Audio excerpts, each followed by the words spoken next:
आपको मालूम है 93-94 में सिटी बैंक स्कैम हुआ था अमेरिका का। सिटी बैंक स्कैम जो हर्षद मेहता ने ऑपरेट किया था पूरे भारत में, वो सिटी बैंक स्कैम था। हर्षद मेहता स्कैम के नाम से चला पूरे देश में। स्कैम सिटी बैंक ने किया था। हर्षद मेहता तो सिटी बैंक का पपेट था, मोहरा था। सिटी बैंक उसको चलाता था, हर्षद मेहता वही चलता था। सिटी बैंक ने भारत में आके हर्षद मेहता को खड़ा किया और हर्षद मेहता को पैसा देना शुरू किया और उस पैसे से उससे कहा कि शेयर खरीदो, हमको दो। तो हर्षद मेहता अपने नाम से शेयर खरीदता था, सिटी बैंक को ट्रांसफर करता था, पैसा सिटी बैंक देता था। तो सिटी बैंक ने खेल क्या खेला कि भारत की कुछ कंपनियों को उठाना है, कुछ को गिराना है। जिन कंपनियों के शेयर सिटी बैंक के पास है उनको उठाना है, जिनके नहीं है उनको गिराना है। ये खेल में वो लग गए। हर्षद मेहता उनको कठपुतली की तरह से मिल गया। उसने खेल खेला और उस खेल में हिंदुस्तान का हजारों करोड़ रुपए, कम से कम 76,000 करोड़ रुपए डूब गया इस देश में। और जब ये सारा घोटाला खुला और घोटाले पर इंक्वायरी हुई, इंक्वायरी भारत सरकार की संसदीय समिति ने की। संसदीय समिति ने कहा कि हर्षद मेहता घोटाले का जिम्मेदार नहीं है, सिटी बैंक जिम्मेदार है।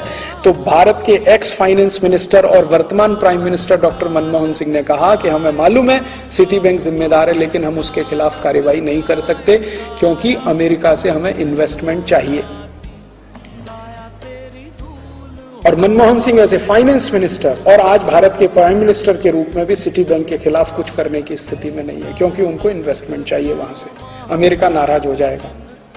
और इसी अमेरिका ने भारत के स्टेट बैंक ऑफ इंडिया के खिलाफ इतनी सख्त कार्यवाही की अमेरिका में कि उनके हालत खराब हो गए, लेने के देने पड़ गए। इसी अमेरिका ने भारत की एक स्टेट बैंक ऑफ इंडिया की एक ब्रांच अमेरिका में इन्वॉल्व हो गई थी कुछ ऐसे ट्रांजैक्शन में जिनका पता नहीं था, और अमेरिका ने डाउट किया था कि ये ट्रांजैक्शन हुए हैं टेररिस्ट को। अमेरिका में एक नियम है, एक अमाउंट से ज्यादा का पैसा निकाला जाए और जमा किया जाए तो उसका सारा इंक्वायरी करना, नहीं करेंगे तो बैंक जिम्मेदार है उसके लिए।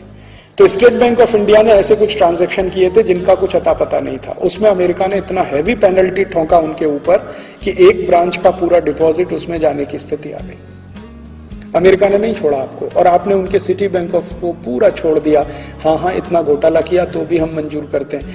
और आपको मालूम है रामनिवास मिर्धा नाम के एक मेंबर ऑफ पार्लियामेंट, उनकी अध्यक्षता में बनी संयुक्त जांच समिति ने यह कह दिया था कि सिटी बैंक को भारत से वाइंड अप करने का आदेश दीजिए, इनका बोरिया बिस्तर बंद करा दीजिए, नहीं तो ये देश को लूटेंगे। वो संसदीय समिति की रिपोर्ट धूल खा रही है और सरकार ने आज तक कुछ नहीं किया, क्योंकि अमेरिका से डर है।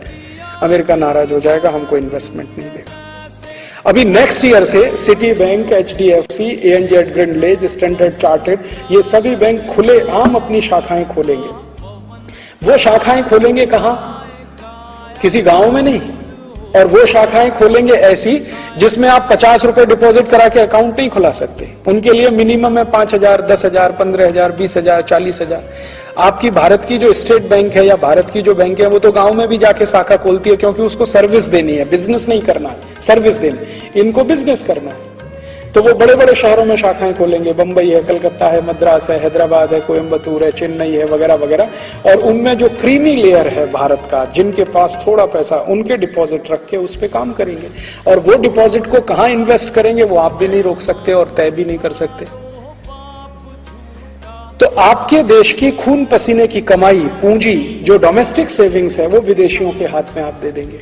इसी तरह से बीमा के क्षेत्र में वो आएंगे, इसी तरह से हर क्षेत्र में वो घुस जाएंगे। हमारे देश के नेता इतने बेशर्म हैं कि अब इस देश के लोगों को ना उनसे कोई उम्मीद रह नहीं गई।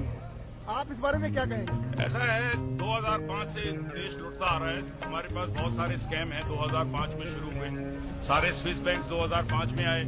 कुतरुचि के लड़के को ठेका दिया गया सारे हिंदुस्तान में तेल खोदने का 2005 में। 2005 में इटालियन की फेक करेंसी की कंपनी खोली गई डेलारू प्राइवेट लिमिटेड में। आज इस देश का दुर्भाग्य ये है कि 2009 में ये सारे मामले पब्लिक के आगे नहीं आए। लेकिन अब मैं आपको बता रहा हूँ, सरकार को पता है आखिर में इनके 6-8 महीने बचे हैं। ये जाएंगे लूट पाट के, सब लूट के यहाँ से। हो सकता है ये जो बाहर के लोग आए हुए हैं ये सब जहाज लेके यहाँ से भाग गए, जैसे हुस्ने मुबारक भाग गया। मेरे को जो लग रहा है भाग जाएंगे, क्योंकि ये वही हुआ है हुस्ने मुबारक ने किया जो लिबिया में गद्दाफी ने किया। ये बहुत लोग ऐसे कर चुके हैं, कोई नए हिस्ट्री में नया नहीं है। लेकिन सत्र में ये हो रहा है, ये सबसे बड़ी शर्मनाक बात है। जी सर, एक चीज मैं और कहूँगा कि राष्ट्रपति और प्रधानमंत्री का सत्य, न्याय और ईमानदारी को ना सुरक्षा देने के लिए बनाया गया था।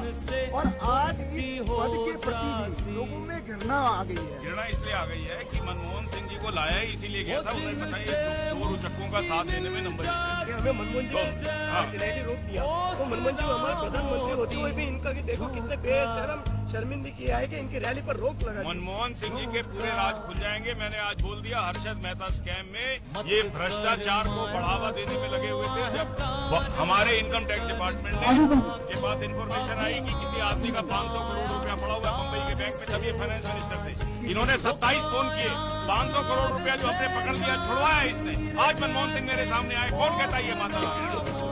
अच्छा सर, एक ही और बताइए कि आज आपको लगता है कि प्रधानमंत्री राष्ट्रपति के पद पे बैठे लोग भ्रष्टाचार के प्रेरणा स्रोत बन चुके हैं? राष्ट्रपति के पास तो कोई पावर ही नहीं है। मैंने सुना कई पराठे बनाती थी, उसके पास कोई पावर नहीं है, वो क्या भ्रष्टाचार